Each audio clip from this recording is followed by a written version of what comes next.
every day. Their soldiers are dying on the front lines. Any day could be their last. Ukrainians are frustrated and helpless. Frustrated because their so-called allies are not 100% committed, and helpless because their pleas are falling on deaf ears.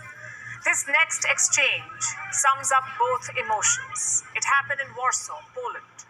British Prime Minister Boris Johnson was visiting the city. His mission was to bolster NATO defenses. Listen to what a Ukrainian activist said to him. Because you are afraid. Because NATO is not willing to defend. Because NATO is afraid of World War III, but it is already started. And these are Ukrainian children who are there taking the hit. You're talking about more sanctions, Prime Minister, but Roman Abramovich is not sanctioned. He's in London. His children are not in the bombardments. His children are there in London. Putin's children are in Netherlands, in Germany, in mansions. Where are all these mansions seized? I don't see that. I see that my family members, that my team members are saying that we are crying. We don't know where to run. This is what is happening, Prime Minister. How do you respond to that? The West says it is imposing maximum sanctions, but Putin's soldiers are still on the march. In fact, the bombing has escalated.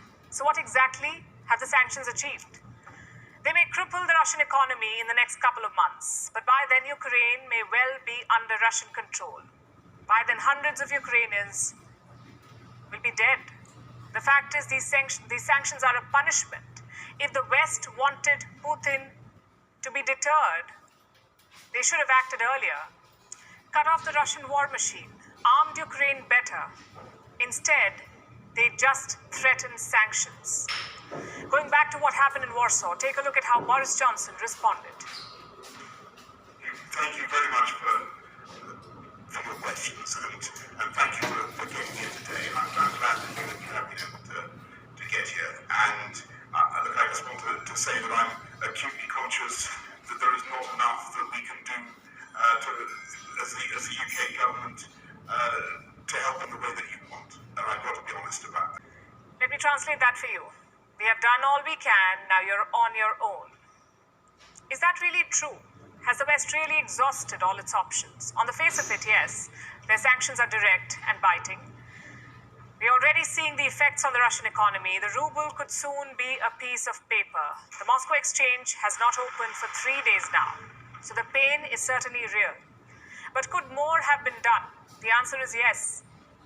The US, for instance, has not sanctioned Russian gas. They have banned Russian flights. They have sanctioned Putin and his foreign minister. They have kicked Russia out of sporting events, but they're still buying Russian gas. What does that tell you? That America's help comes with a caveat. No blowback on US markets. I know what you're thinking. Why should Americans pay for Putin's war? Why should the US sacrifice its economy for Ukraine? Well, consider this. America wants Ukraine on their side. They see Ukraine as a future NATO member, which means Washington sees Ukraine as a core strategic interest. And if that is the case, you must make sacrifices. Same with Europe. They cancelled Nord Stream 2, but not Nord Stream 1. Energy is Russia's biggest economic asset, and Europe continues to buy it. Also, military support. On Sunday, the European Union had promised fighter jets for Ukraine. Their leaders would not stop talking about it. Listen to this. And certainly, we are going to provide, we are going to supply arms, fighters. We are going to provide even fighting jets. We are not talking about just ammunition.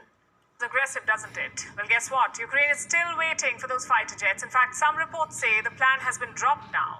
And this sums up Western policy. Tall promises, powerful words, but very little action.